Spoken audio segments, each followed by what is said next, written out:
बढ़ता हुआ नजर आ रहा है। विजय कौशिक जी, आखिर कमी कहां रह गई है? बहुत मेहनत की थी आपने तो।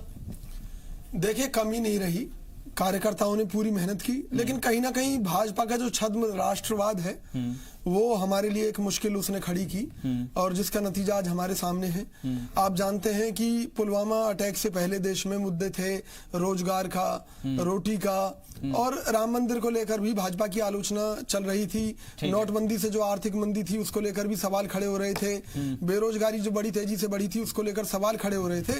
लेकिन उसके बाद जो इन्होंने छद्म राष्ट्रवाद का खेल इस देश में खेला और देश के लोगों को बांटकर जिस तरह से ये लोग अपने राजनीतिक हित साधने में सफल रहे, वो पूरा देश देख रहा है। लेकिन विजय जी, मैं आपको मैं बीच में रोकूंगा, मैं बीच में इसलिए रोक रहा हूं कि जिस तरीके से मनोज जी ने अभी कहा है कि ये मैथमेटिक्स नहीं है, ये केमिस्ट्री, और शायद आप उस केमिस्ट्री को समझ नहीं पाए हैं। भले आप कुछ भी कहते रहे, लेकिन अब जो है मोदी है तो मुमकिन है, ये बात साफ हो गई। ठीक है, मैं आपके पास इसी बात का एक जवाब देना चाहता हूं। भाई, मोदी जी हैं तो क्या मुमकिन है? क्योंकि कोई भी चीज मुमकिन तब होती है जब आपके पास उसकी कोई योजना हो, कोई प्लानिंग हो।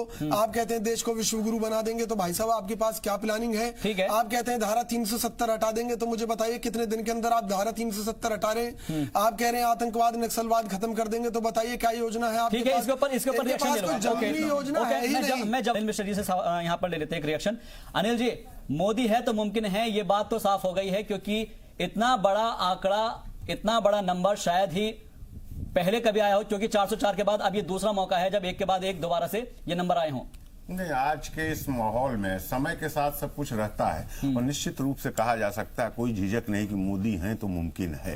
उसका कारण मैं आपको बताता हूं। देखिए, जिस तरह से जो हमारे आजादी के बाद, बहुत पीछे न जाएं, लेकिन आजाद भारत के का जो एक राजनीति की दशा और दिशा थी, वो परंपर निरंतर उसी एक डायरेक्शन में बढ़ती चली जा रही थी, जो इस चुनाव में, जो कि पिछले चुनाव में भी उसकी झलक देखने को मिली थी। काफी हद तक मोदी जी के प्रभाव ने, मोदी जी के आगमन ने उस जो एक मिथक था उसको तोड़ा था। लेकिन फिर भी हमारे यहाँ के राजनीति